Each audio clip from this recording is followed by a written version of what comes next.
anzanira uyu mugabo bita Gitwaza Paul.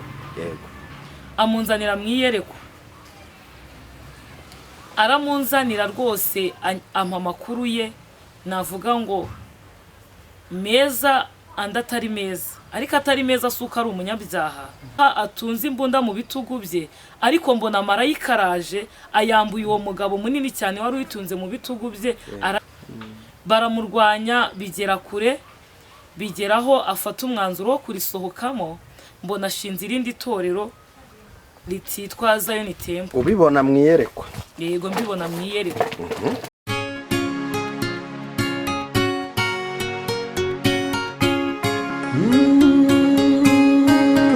Emana we, Yesu we, ingoma yawe ni amamare. Reka tubasuhuze kandi tubifurize amahoro y'Imana, umwuka wera w'Imana ubane namwe aho muherereye hose. Buri wese aho dukurikiye ari, Imana imugirire neza kandi wakoze cyane guhitamo kuza kubana natwe. Uyu ni wa mukozi w'Imana, umuhanuzi ukomeye. Nimvuga gukomera, ntumve gukomera mu buryo bw'umubiri, ahubwo wumve gukomera mu buryo bw'umwuka, kuko umugabo umwe w'umunyabwenge yaravuze ngo nshobozwa byose na Kristo we umpereza imbaraga. Uyu munsi turi kumwe n'umukozi w'Imana rero ukomeye, kuko Kristo ari we umuhereza imbaraga. Uraho neza mukozi w'Imana? Yesu nashimwe. Yego, no tukwakiriye hano kuri Imana Irahari TV inshuro ni ya kabiri. Ntabwo abantu bose barakumenya, niyo mpamvu ushaka kugira ngo mbere y'uko dutangira ikiganiro cyacu ubanze wibwire abadukurikiye. Yego, mbere ya byose ndabasuje mu izina rya Yesu, amahoro y'Imana abane namwe. Nk'uko babivuze nitwa Rachel, ndi umukozi w'Imana. Ntabwo navuga ngo Imana ihagurukije muri iki gihe, narayikoraga, ahubwo ni igihe kigeze ngo njye kwitangaza amakuru, Yego, kugira ngo abanyumvira hafi no hirya hose namamaza ubutumwa bwa Yesu. Murakoze, Imana ibahe umugisha. urakoze cyane mukozi w'Imana Rachel. Nk'uko n'ubundi twe twakoranye ikiganiro, wari watwemereye ko nitwongera kugukenera tuzaguhamagara. N'ubu ngubu ndizera ndashidikanya ko nitugukenera n'ubundi tuzongera tuguhamagara cyane. Urakoze cyane. Imana y'amahoro niguhereze umugisha. Reka ngusabe kugira ngo usenge Imana mbere yuko dutangira ikiganiro cyacu. Turagushimye Mana, tugushimiye neza yawe n'urukundo rwawe. Uri Imana nziza yumva gusenga kwacu. Nyemerera cyane tugiye gutangira iki kiganiro, ubane natwe, imbaraga za Mwuka Wera zibe kuri twebwe, tuvuge tuvugishijwe nawe, kandi ukora ibikomeye ku bw'iki kiganiro. Abantu bacyumva barushye baruhuke, abarwayi bakire, mu izina rya Yesu bana natwe. Urakoze kujya wumva gusenga, mu izina rya Yesu, amen amen.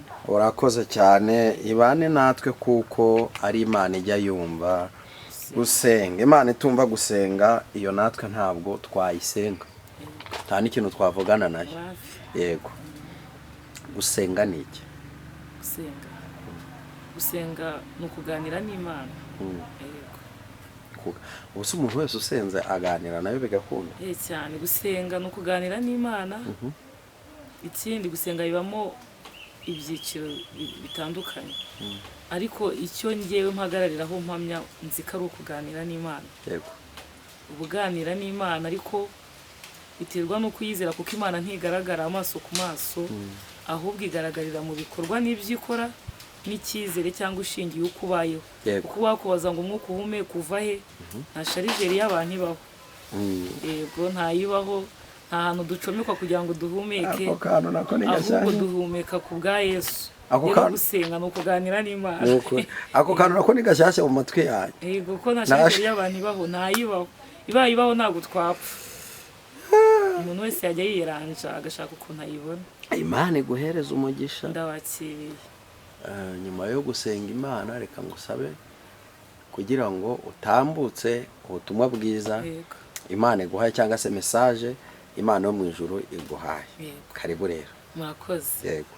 Ndishimye ubwo mperuka aha twaganiriye ku ijambo ry'Imana, hanyuma dutambutsa n'ubuhanuzi.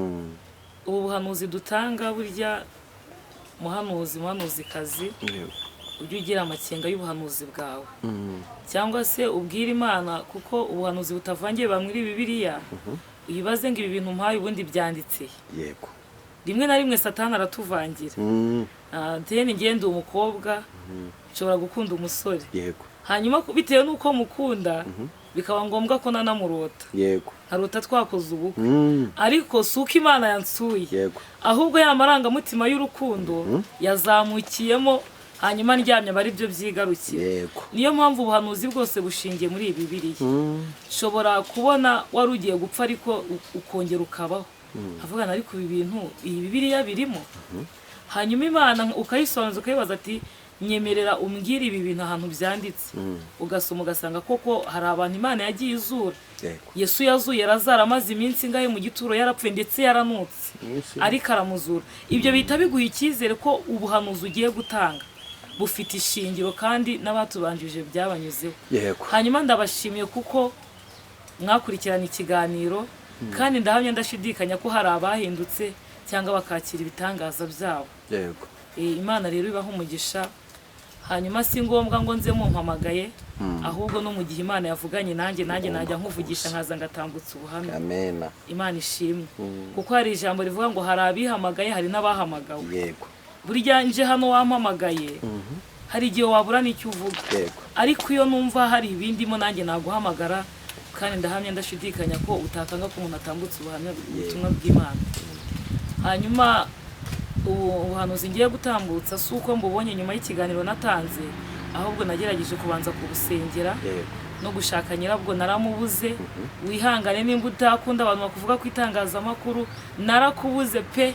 Naje no mu rusengero rwawe ndakubura, ariko ejo cyangwa ejo bundi turabagenzi mu isi, napfa cyangwa wowe gapfa ntaguhaye message yawe. Rero ndagira ngo nyiguhe, hanyuma nkunda kugira isengesho rivuga ngo nimba Imana impaye ikintu, Imana imfashe uzabona iki kiganiro, kandi ntibizagucumuze mbanje kugusaba imbabazi. Uri umuntu ukomeye, amavuta yawe ndayemera cyane cyane cyane, iyo ubwiriza ndafashwa kandi narabohotse ku bwawe.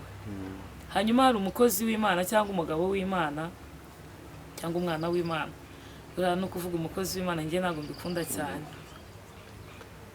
Ego sawa, hari umukozi w'Imana cyangwa umupapa mwiza ukorera Imana. Uraza kutubwira message rwose. Yego. Ni hano igomba gucika mugera. Yego, nshaka kuza gutambutsa message.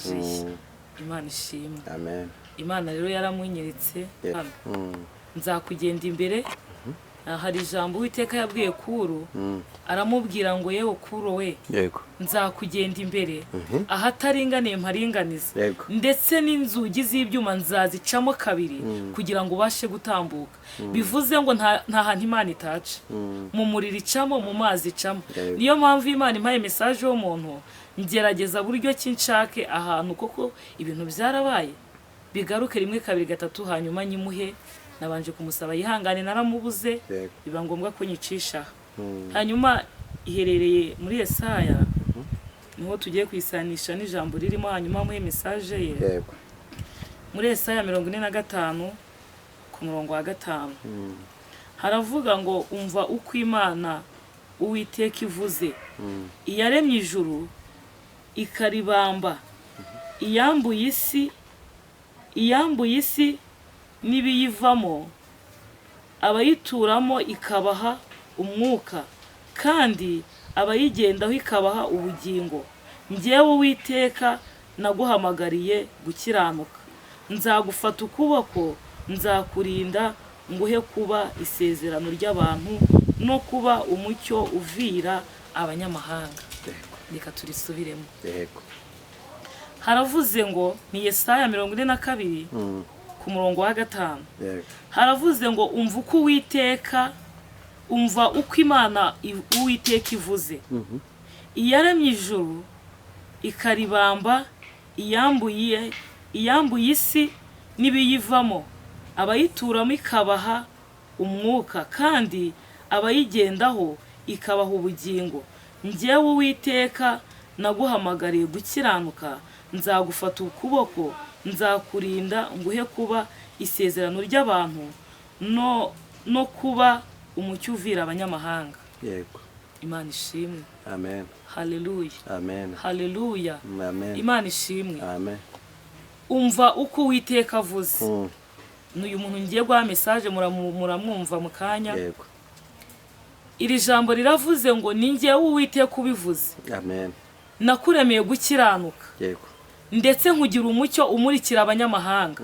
Ndetse nguhamagarira guhindura benshi. Iri jambo riba rikubiyemo ibintu byinshi. Ndetse ngushyiraho kugira ngo benshi bakizwe ku bwawe. Ndetse ngushyiraho kugira ngo abanyamahanga bamenye Imana. Ndetse ngutambagiza mu bihugu byinshi kugira ngo uhindure byinshi. Birashoboka Imana ishobora kubiguha cyangwa ikabigushyiraho, ariko Satani ntatuzi. Agagurukira ubuzima bwawe. Imana ishimwe. amen Umwanzi urwana nawe si mugenzi wawe, ahubwo ni Satani. Umwanzi ufite si njyewe, ahubwo ni imyuka mibi ikorera mu kirere tutareba. Yego, ndabashimiye rero ubuhanuzi busa n'iri jambo ry'Imana. yego Imana yarimpaye kugira ngo wenda bwumve cyane ko ntatambikire cyangwa nta mwubahutse. Ahubwo Imana yacu nta muntu ukomeye ku Mana, twese turabatware. ndiyo Ni data wa twese mwiza, wa twese. Nta uvuyemo kumeze kose, ni data wa twese. Imana ishimwe. amen Hanyuma nararyamye ndasenga. yego Uyu mugabo ndamukunda cyane, menya ariyo mpamvu mwerekwa cyangwa se nkanamurota, kuko ndibuka njya kuva mu byaha cyangwa njya gukizwa, nabonye ari umfata ukuboko aranzamura ngo nageze ahantu hari umucyo. Hanyuma ndamukunda, ndamukurikirana rimwe na rimwe, ndetse ndanamusengera. Muvandi, hari abantu bagusengera utazi, hari abantu bakuzirikana utazi, hari amasengesho agutunze kandi utazi abayasenga. Hanyuma Nyagasani yaransuye anzanira uyu mugabo bita Gitwaza Paul. yego Amunzanira mu iyerekwa. Aramunzanira rwose, ampa amakuru ye, navuga ngo meza andi atari meza. Ariko atari meza si uko ari umunyabyaha, ahubwo ni za mbaraga mbi zishaka kurwanya ikimurimo. yego Hanyuma Yesu yarambwiye ngo mubwire, afite itorero ayoboye rinini cyane ryitwa Station Zion Temple. Zion Temple.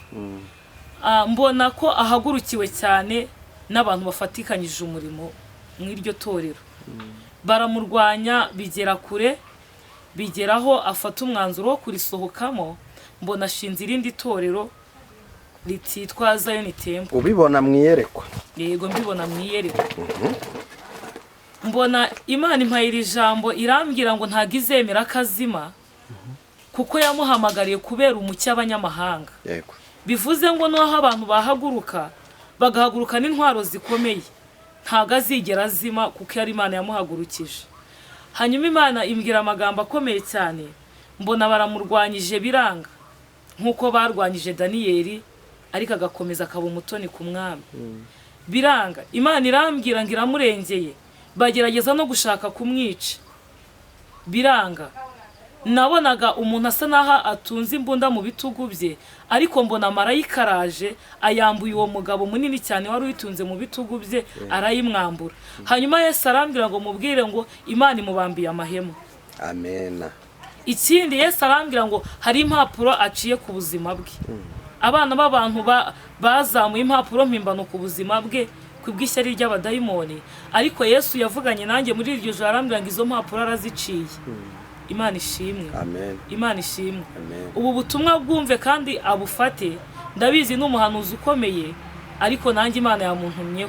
Imana ishimwe. amen Imana irambwiye ngo imurinze kugwa mu gihugu kitari ikiwabo, kandi yishwe n'abantu ba hafi ye.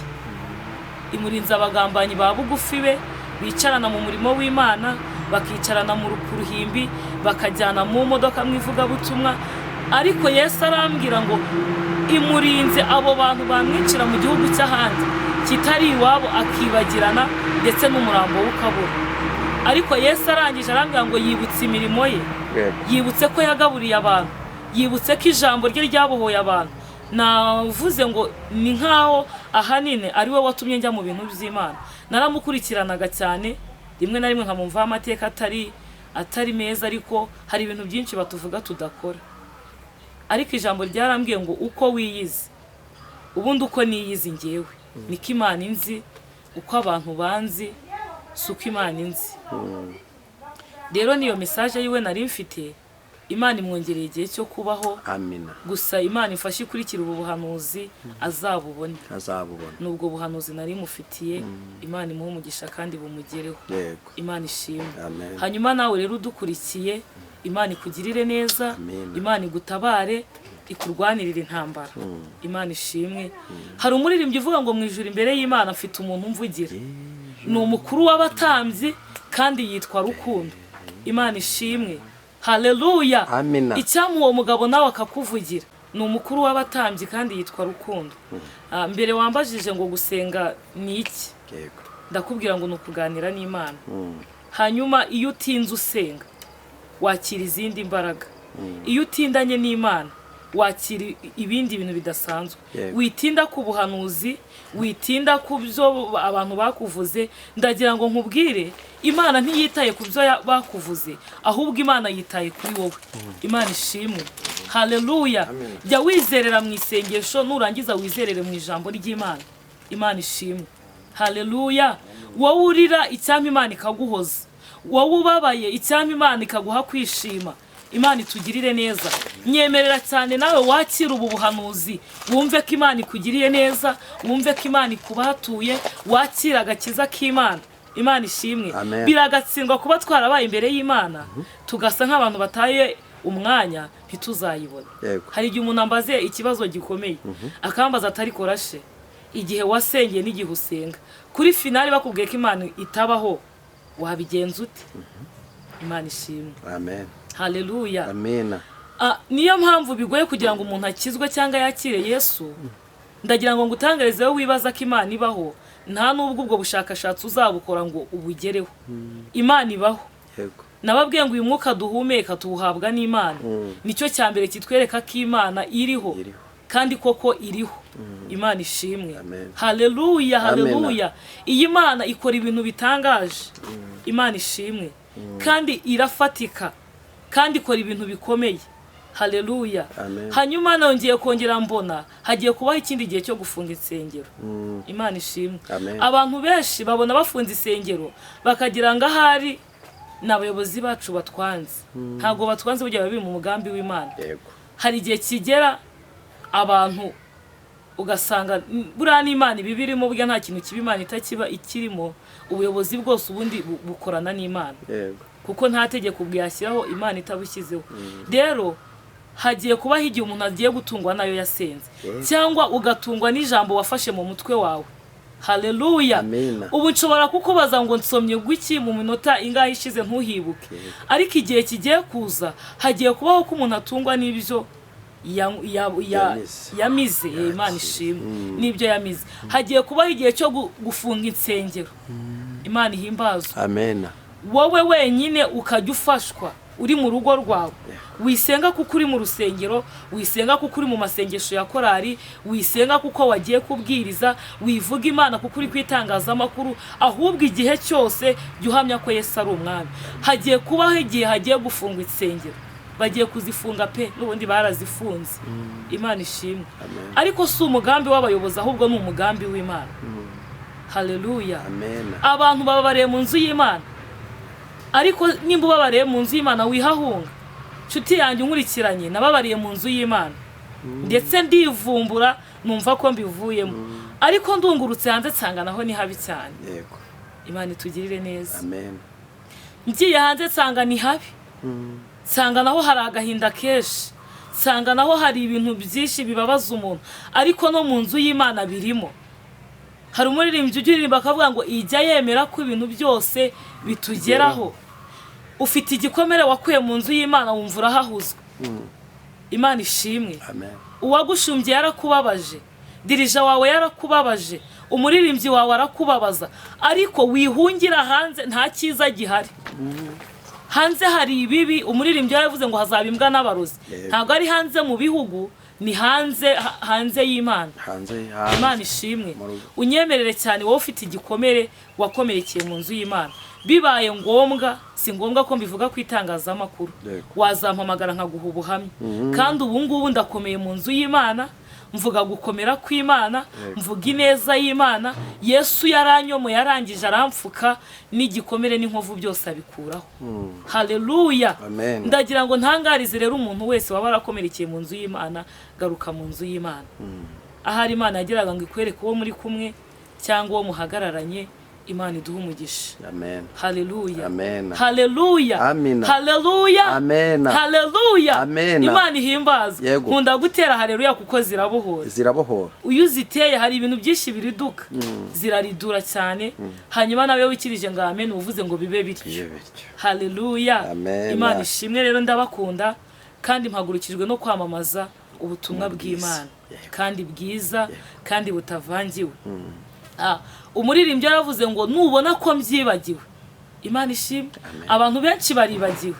Twagiye tubona abantu baza kwitangaza amakuru bameze nabi, bakaza ari abaririmbyi rwose wajya kuri YouTube wamwumva aririmba umwuka wera ukawuzura. Hanyuma uko bagenda batera imbere ugasanga bari kugenda bata indangagaciro za gikristo. Ariko umuririmbyi yaravuze ngo nubona ko mbyibagiwe, Yesu uzanyibutse bya byuya byawe wabize ku bwanjye. Kongere tuvuge ngo amen. Imana ishimwe. Amen. Hanyuma nanjye ntago mpagurukijwe no gusenya abandi, ahubwo mpagurukijwe no kubaka ubutumwa bwiza bw'Imana. Njya mbwira Imana nkibwira ngo nubona ngiye guteshuka cyangwa ngiye kwibagirwa cyangwa ngiye kuvuga ibidakwiye, uzanyibutse bya byuya byawe wabize ku bwanjye kugira ngo mbeho. Imana ishimwe. Haleluya. Haleluya. Imana ihimbazwe rero. Unyemerere cyane nkawe uri kutwumva, uri hanze, uri mu gihugu, dufatanye kwamamaza ubutumwa bw'Imana.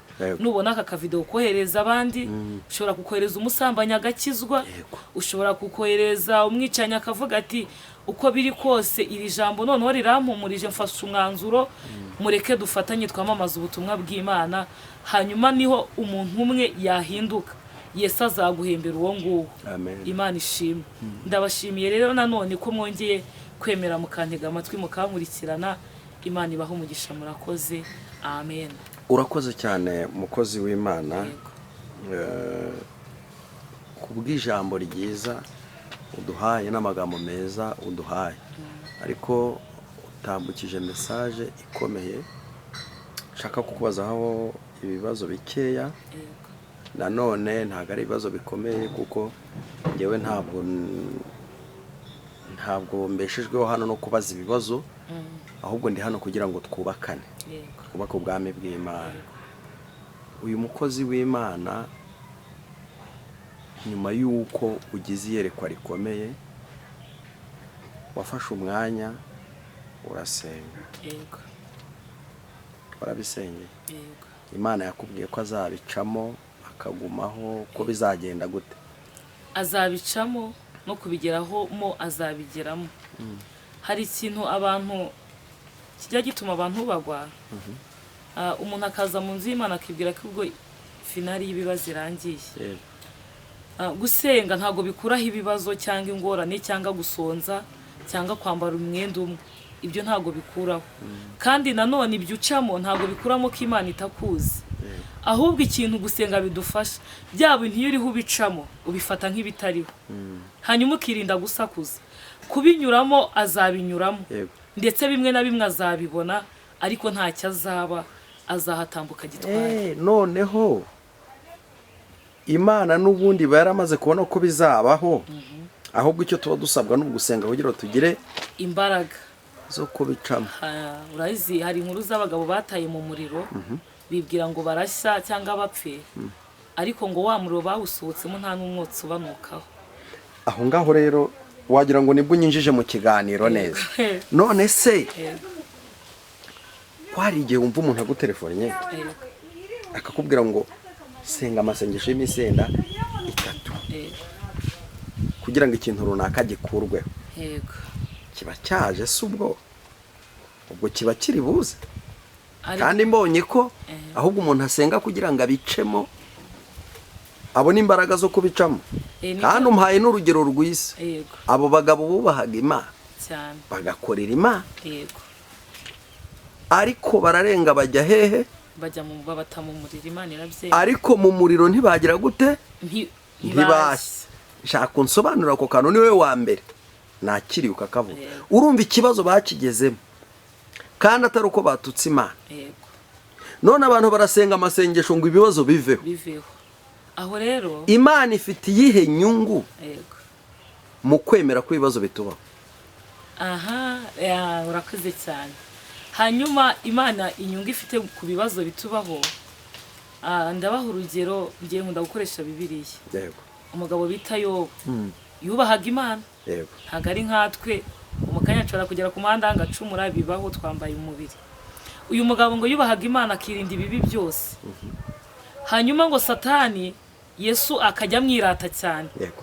Akabwira Satani ati wabonye Yobu umwana wanjye unyubaha akananyubahisha. Hanyuma Satani nawe azamura ikirego, aravuga yabuzwa n'iki kukubaha? Wamuhaye umugore mwiza, umuha abana, umuha amatungo, mbese afite urwitwazo rwo kugukorera. Hanyuma Yesu abwira Satani, aramubwira ngo ibyo byose bifata ubyitwarire turebe kazamvaho. Imana ishimwe. Bivuze ngo Yesu yemeye ibintu agiye kunyuramo. Satani yarabitwaye byose. Bibiliya irabivuga muri Yobu, abana bamuvaho, inshuti zimuvaho, umugore agiramo ati tukiyo Mana wipfire. Yobu aravuga ngo uko byagenda kose iyi Mana sinzayivaho. Urambwiye ngo Imana ifite inyungu ki ku bintu bitubaho? Urabona ngo haye urugero kuri Yobu, ko ibyo bintu byamugezeho byagenze gutyo. Urumva Yesu yarongeye asubira kwirata kuri Satani, aramubwira ngo urabitwaye ariko ntamvuyeho. Niyo mpamvu burya iyo uguye mu kigeragezo Satani abakunyaze cyane. Inyungu ibifiteho ni iki? Nshobora kuza nkakubwira ngo Imana iragabura. Impamvu ujya kukubwira ngo Imana iragabura nuko yanyujije mu nzara, nzi uko inzara iryana. Ariko hari n'umuntu umaze imyaka myinshi arya utagenda ngo avuge ngo Imana iragabura kuko atigeze asonze. Hari no wabwira ati inzara yarandiye, inzara irandya, mva mu masengesho y'itatu. Hari igihe uva mu masengesho ukayakomeza, ukava mu y'ibiri, wagera mu rugo ugakomeza ahandi y'umunsi utarabona icyo kurya. Suko Imana itaba yakumvisha. Uzi inyungu z'Imana ku bibazo tunyuramo ziba ziri imbere. Ubu imbaraga mfite cyangwa amavuta mfite kwangana kose nyakeshwa n'ibyo nanyuzemo. Impamvu mvuga ngo nta hantu Imana itakura umuntu mu byaha nuko hari ibyo nanyuzemo Imana ikabinkuramo. Hari umuririmbyi yaririmbye, ibibazo ufite none nibwo buhamya bwawe bw'ejo, tumbira Yesu niwe gisubizo cy'ibibazo wibaza ku buzima bwawe. Haleluya. Amen. Ni ukuvuga ngo ibibazo byawe, byanjye cyangwa byawe, bizakomeza wowe. Intambara nanyuzemo zizakomeza undi. Ningera ku muntu ushonje Imana yarangiriye neza, nzamuha amateka y'ukuntu nashonje, hanyuma nongeye muha amateka y'ubuzima mpagazemo none hakuna hazi. Yego cyane. Ni ukuri abantu bajye bagira inyigisho mbi zishuka abantu cyane. Ntabwo isi zaba paradizo. Ntabwo isi yacu abarokore bazayibamo batuje. Ahubwo icyo Imana irengera n'ubugingo buri muri bo. Kuko vuze neza Imana iguha umugisha. Ukabona umuntu n'umukozi w'Imana aritangira abantu, arasenga, aragira gute, ariko wagikora ugasanga we mukene. Ubuzima bwe ntibuhinduka. Iki kikoreka ko Imana ntabwo yitwararika ibyo tubana nabyo muri uyu mubiri. Ahubwo icyo ishaka nuko abantu bakira mu buryo bwa roho, mu buryo bw'umwuka wera. Abantu bagahamya Imana, bakavuga Imana. Abapagani bajya badufataho ijambo rimwe na rimwe bakavuga ngo uko basenga bafite iki. Hari umuntu nabo nigeze kubona mu myaka ya kera ubanza ngo yaranatabarutse, wagiye ukunda kuririmba akaririmba nyine avuga ngo abarokore ko batanywa inzoga ngo ayabo ngo bayashyira he. Sibyo? Ni ukuri pe, abantu b'Imana bamenye ko gukurikira Yesu hari ibyo ugomba gusiga cyane. Ni ukwigomwa. Hari ibyo ugomba kwigomwa, kandi nta nubwo ugenda ufite ibyo urarikiye inyungu zako kanya. Aho hwira nagukubita byo. Abantu bakurikira Yesu bafite icyo bararikiye. ngo ndagiye ngo kugira ngo Yesu azampe icyo azankorera iki shabo bafite ibibazo ndabakomeje kabisa ni ukuri ndabakomeje ariko arabitanga ariko ibya Yesu birya uwiziritse iryo warambije uwarambiwe yagiye yananiwe byamucanze reka nkubwire nanone tugiye mu buzima bw'iyi si nayo igihe nyine idukweramo buri gihe ukorera Imana nanone wihagije uvuga ati ngiye mu ivugabutumwa mfite itiki uvuga Imana neza none se urabona wowe itarabikoze ntabwo irabikora cyane ku rwego ariko nyine aho igejeje ikora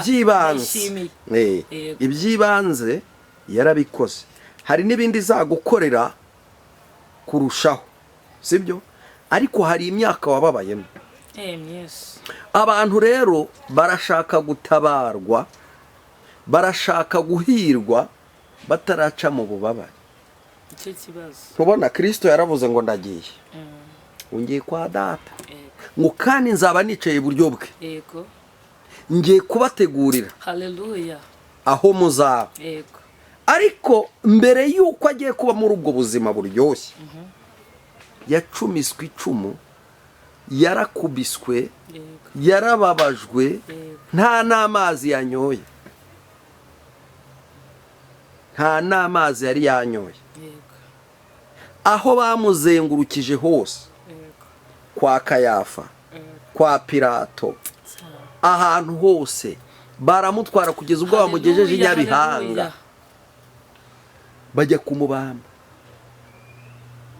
nta n'amazi yanyoye ntiyigeze agira umutima mubi ngo yiture abari kumugirira nabi ahubwo yabasabiye imbabazi Imana ishimwe amaze kubasabira imbabazi anakora igitangaza ababarira igisambo bari babambanywe Imana ishimwe ayiwe data we uri igitangaza ntiyareba ngo ngende kuzira ubusa ahubwo amenya ko mishoni yamujyanye ahandi ku musaraba harimo n'igisambo kiza kubambanywa nawe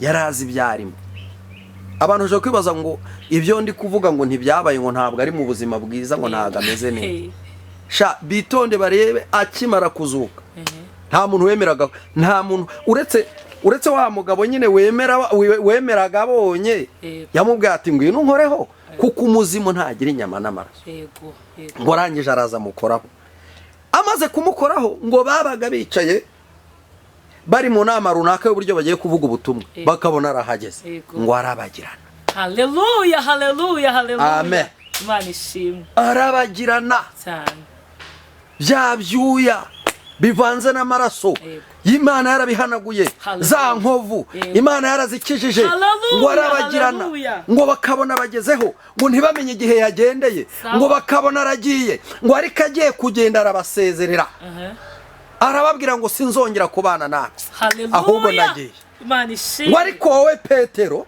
ni we nzubakaho inzu yanjye haleluya haleluya ngo umuyaga ntabwo uzayitembana nibyo umwuzure ntuzayikuraho ariko wowe Rasheli haleluya haleluya Imana ishimwe Imana ihimbaza ngo asiga yubatse itorero rye yego araryubaka ararikomeza cyane abantu b'Imana ntibamenye ukuri kuko ukuri niko kuzaba batura haleluya Bibiliya iravuga ngo abantu banjye bapfuye bazize kutamenya abantu birukankira inyigisho z'ibitangaza gusa ntibamenye igitangaza n'indi ubundi igitangaza si ukubona inzu igitangaza si ukugura imodoka igitangaza si iduka rinini igitangaza ni ugutunga Kristo muri wowe haleluya haleluya kuko iyo ufite Kristo muri wowe nicyo gishoro gikomeye cyane amen byanga byakunda umwemere nanjye mwemere cyane ature muri twe azadukoresha ibikomeye amen abantu b'Imana rero nibemere ko gukurikira Kristo nukwiyanga kuko iri juru riratwaranirwa ntwarane zirigishamwe imbaraga ntimuzahindura Bibiliya Yesu abaho umugisha. Yego. Ngo nakari kaje. Imana iguha umugisha. Urakoze cyane. Ijambo ryiza utugejejeho. Yewe mu ijambo ry'Imana. Oya burya kubwiriza no gufatanya. Yego. Yesu yaravuze ngo aho muzateranira murenze muri babiri cyangwa batatu. Nzururuka mbane namwe. Yego. Turi babiri ubu ngubu gutya. Ariko na Mwuka Wera arahari mu wa gatatu. Hanyuma none abadukurikiye bo rero ni benshi. Yego. Kandi ndasabana n'ukuri bakunda ijambo.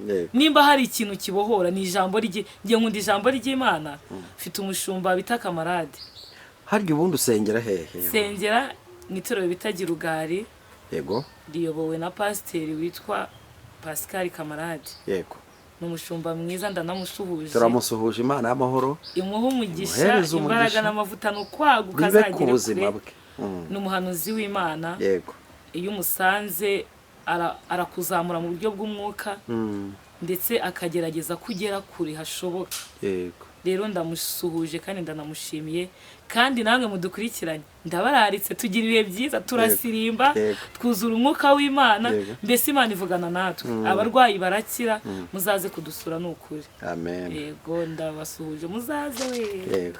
Kuwa kabiri no kuwa kane turaterana. Urakoze cyane Imana y'amahoro rero iguhereza umugisha. Uri buze kubona iyi message wese afite nimero yuriya mushumba umukozi w'Imana Paul Gitwaza azayimusunikire. Nimero ze nanjye warazinsabye ndazishaka ndazibura. Kumubona ni bitoroshye ariko nanone kubicisha hano bishobora kumugeraho mu buryo bwihuse. Imana y'amahoro guhereza umugisha. Umuntu yakwifuza gusengana nawe yakwifuza kuvugana nawe nyemerera utambutse nimero ya telefone. Hanyuma mbere yuko nibabwira yego hari message Imana impaye ubu nyine. Yego. Nakubwiye ngo si ngombwa ko nza hari ikimana yambwiye ahubwo kwicara hano gusa nkabumbura Bibiliya niyejeje. Imana impa message. Imana impaye message navuga ngo ntiyoroshye ariko ikiza nkomeje kwinginga Imana mu mutima mbona ibaye nkaho ibambye amahema. Imana ihimbazwe. Amen. Imana ishimwe. Amen. Mu buryo bw'umubiri turi abasirikare ba Yesu. Yego. Bw'umwuka. Hanyuma mu buryo bw'umubiri hari n'abandi basirikare ariko bari abasirikare ndabakunda. Yego. Bakorana n'Imana. Kuba turaha kwitangazamakuru ndahamya ndashidikanya ko ari umutekano baturinde. Yego. Hanyuma Yesu antumye ku basirikare bafite misiyo. Yego. Imana ishimwe. Amen. Ngiye kubona mbona abasirikare bageze ku mupaka barimo bambuka bagiye muri misiyo zabo. Ubu nyine tuvugana nibwo mbibonye. Hanyuma bari benshi ariko hagaruka bakeya. Ariko nkomeza ninginga Imana mu mutima. Ndayibwiye Imana kuba twicaye ahani kubw'ingabo zacu, perezida wacu, kubw'amahoro ari mu gihugu cyacu. Hanyuma Yesu arambwiye ngo ntangarize iri tangaza abasirikare bafite misiyo. Imana irambwiye ngo igiye guhagurukana nabo. Imana ishimwe. Amen. Imana irambwiye ngo igiye guhagurukana nabo kandi uko bazahaguruka niko bazagaruka. Amen. Imana ishimwe. Amen. Abasirikare ndabakunda. Yego. Ariko sinamushaka. Kako najya nirasa njyenyine. Ariko ndabakunda ndanabasengera cyane. Imana ishimwe. Yesu rero arambwiye kandi ndabizi neza bari bubone iki kiganiro. Yesu antumye kuri aba basirikare. Arambwiye ngo nibatuze umutima uko abazagenda baba ari ijana niko bazagaruka. Yesu ahagurukanye nabo kandi azagarukana nabo. Amahoro n'umugisha bane namwe. Urakoze cyane. Kandi nawe Yesu akugiriye neza. Amen. Yesu akugiriye neza. Imana iciye iminyururu amapingu ikuye amapingu kuma sinzi nimba kuguhanurira we byemewe. Ntacyo uraza kubimbwira ibindi. Urakoze ariko Yesu aciye. Yego. Imana igumugisha. Amen. Urakoze cyane ngaho tambutse nimero ya telefone. Hanyuma ngiye kubabwira nimero ya telefone wampamagara tugasengana kuri telefone. Wanyandikira kuri WhatsApp byose birakunda. Baza mu materaniro. Wakenera kuza mu materaniro dusengera munsi ya control Nyabisinda ahantu hasi tugira ibihe byiza. Ego wampamagara nkakurangira rimwe na rimwe mbanyuboye amateraniro ariko protocole yakurangira. Hanyuma nimero yanjye ya telefone ni 078 24 58 2. Yego. Urakoze cyane. Reka nongere nyivuge. Yego. 0788 24 yego 12 58 kabiri. Birashoboka ko mbere nari nyuvuze nabi, Yego. reka nyisubiremo. 0788 Yego. 24 Yego. 12 58 kabiri. Nitwa Rachel, murakoze. Imana ibahe umugisha kandi duha agakiza gahamye. Bye. amen. Yego. Karibu Naho utaha. nisengesho. Reka dusenge Imana dusoza. Mana turagushimye, tugushimiye neza yawe n'urukundo rwawe.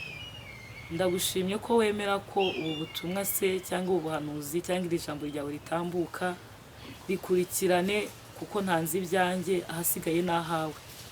Izina ryawe ribane natwe, uturindire ingabo z'igihugu, uturindire umubyeyi wacu tuyoboye, ndetse uturinde twese muri rusange nk'igihugu cy'Abanyarwanda. Ndagishinganishije ngishyize mu maboko yawe. Nyemerera cyane rero umuntu wese ugushaka kubone, ugende mu batarakumenya, ubaha agakiza kawe mu izina rya Yesu. Tugiye gushingura ibirenge byacu dutaha, ugendane nanjye mu nzira ngiye gucamo, Mwuka w'Imana ngende imbere. Urakarama kujya wumva gusenga ni mu izina rya Yesu. Amen. Amen. Imana y'amahoro iguhereze umugisha. Ndabakire mu Shalom. izina rya Yesu.